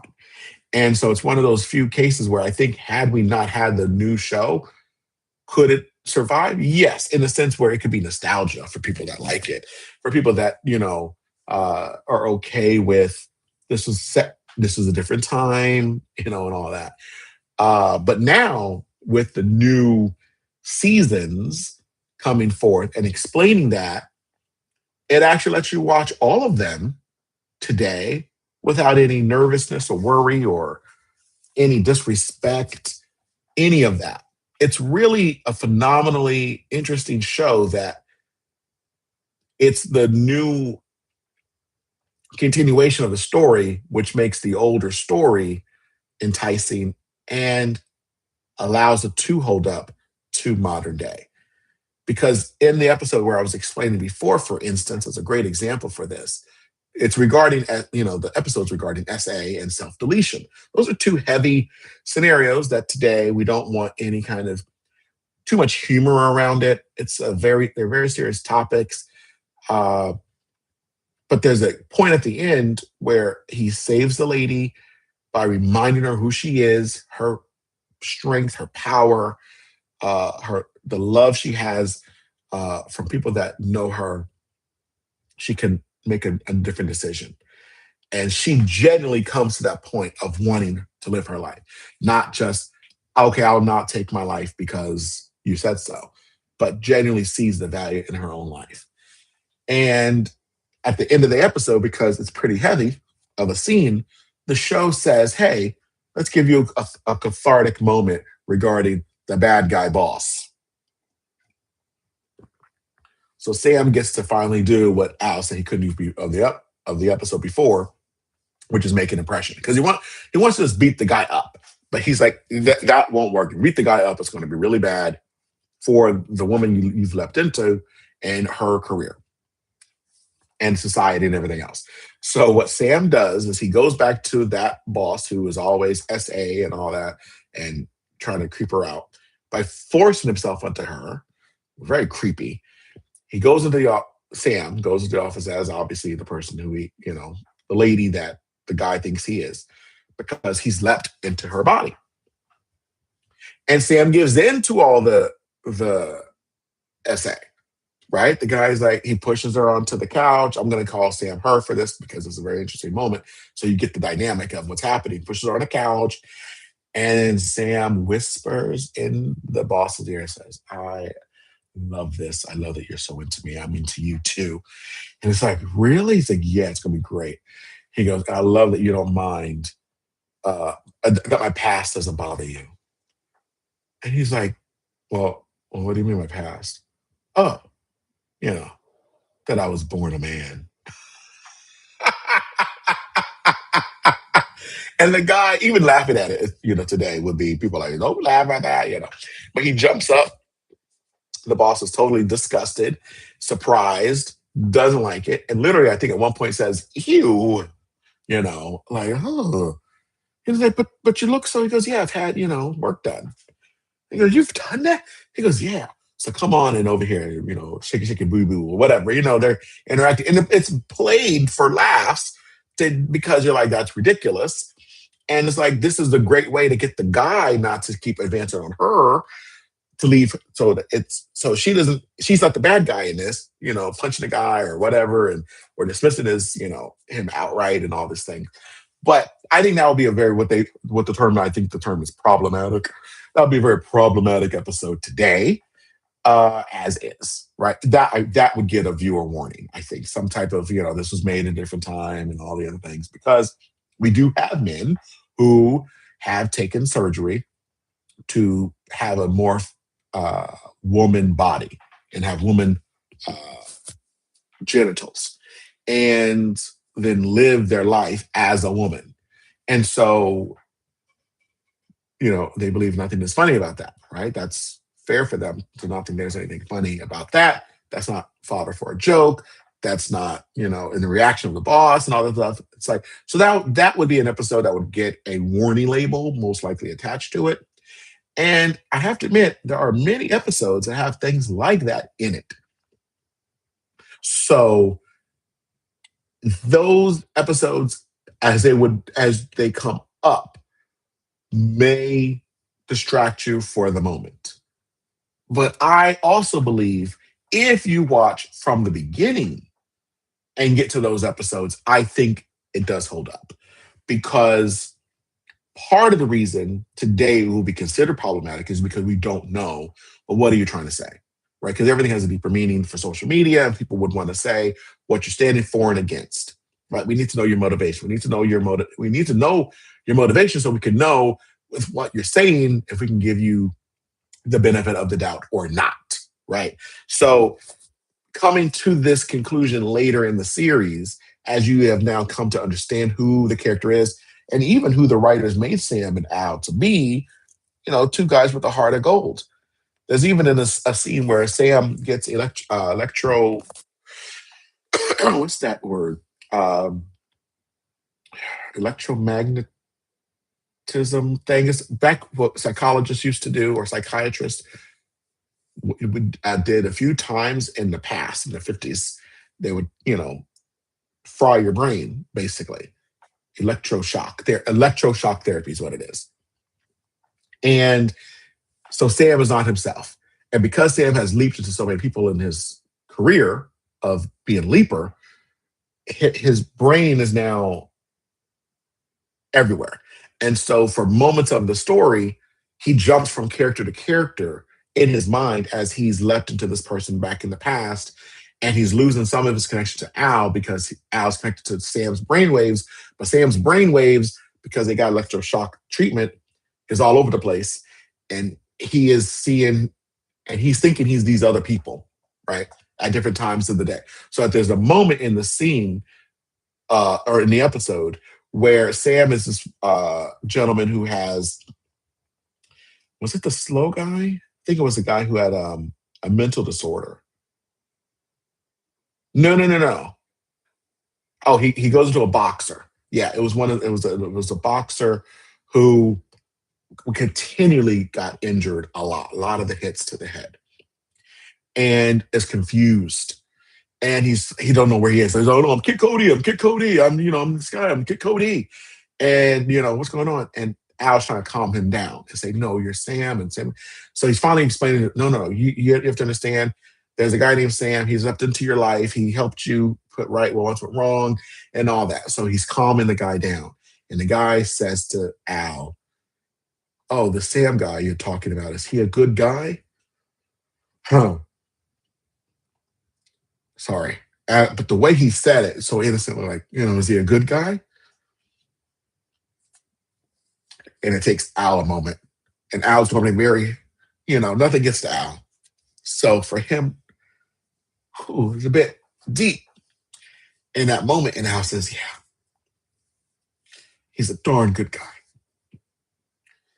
Um, in story, as the viewer, you feel it with Al. It isn't a case where they have to put the music on and make you feel a certain way. You root for Sam is a good guy through and through. They made sure that the flaws they gave him weren't character defining flaws. They really presented him. Is he stubborn and some other things? Sure. But they've really worked hard to you where you get this character. He is a good guy and he's not putting up with bad stuff. And that is so important and vital to the show because you don't need moral gray, a moral ambiguity in a dude who's leaping into other people's lives, messing with their lives. You need to know it. And it's like, you know that you know that you know that you know that he's a solid, good dude, just wanting to do the very best he can. And cares for these people like it's his own. It's phenomenal. It's a phenomenal show. Does it hold up? Is it a classic or a nostalgia?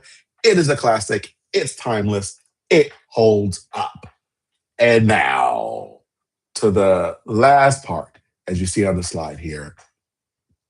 I will be taking a walk and I'll be stepping into the quantum leap accelerator and vanishing. That's right. All this talk about quantum leap and going down these rabbit holes and asking the question, does this show hold up despite its problematic stuff? The answer is, of course, yes, it does. And because yes, it does, guess what? I'm going to be rewatching soon this month. Quantum Leap. I'm rewatching the series. I may skip some of season 5. But I'm not skipping that finale. Quantum Leap is absolutely 100% phenomenal. It's the show of all shows. It's phenomenal. It's good. It holds up. I'm going to step into the quantum leap accelerator and vanish myself. I'm going to like, I'm going to say, NBC, center me on episode 1. It's going to be so good. It's going to be so good. Are you planning to rewatch? Did I do a good job at rekindling your love for this show that you maybe haven't thought of for several years? And for those of you who haven't ever seen it, did I wet your beak? Did I get you interested enough to go, you know what? I plan on going and adding Quantum Leap to my repertoire. You may do that. Now, I won't be able to watch this episode or this series before I answer my brother and my sister-in-law's request to first watch the movie Interstellar. Apparently, I had broken every rule in the book of fandom, of moviedom, of being into movies and TV and all that by not watching this wonderful masterpiece of a movie, Interstellar. I'm going to watch it. And it's funny that they have made me do that because it has also been brought up in just various random conversations on YouTube lately with non-related subjects. And someone will be discussing another type of show or movie, and somewhere they bring up Interstellar. But then I always have to be like, oh, no, don't spoil it. I'm going to be watching this soon. So I got to like, don't do that. So it's very interesting. So then on this vacation, my brother and sister-in-law were telling me about this again. We were having this discussion, and yeah, I have to watch that first. But after that, I'll be stepping into the quantum leap accelerator and vanishing. What is your favorite episode? Your favorite leap? Why do you think it holds up, or why do you think it doesn't hold up? The things that are problematic, can they be problematic, but also still be overruled because the character is so well written and has so much great, I guess, really has such great character that you don't attribute any malice at all to him. Does that hold up enough for you? So that's really where it kind of begins and ends, I think. So let me know what you think. If you agree, I mean, I hope you agree because, I mean, why wouldn't you agree? I mean, I know what I'm talking about and you know what I'm talking about because we've been talking about it for that long a period of time. Quantum Leap, watch it, rewatch it. Let's discuss below. And I think it'll be really fun. Quantum Leap, does it hold up? The answer is yes. And until next time, don't be afraid to go down a few rabbit holes of your own. See you next time.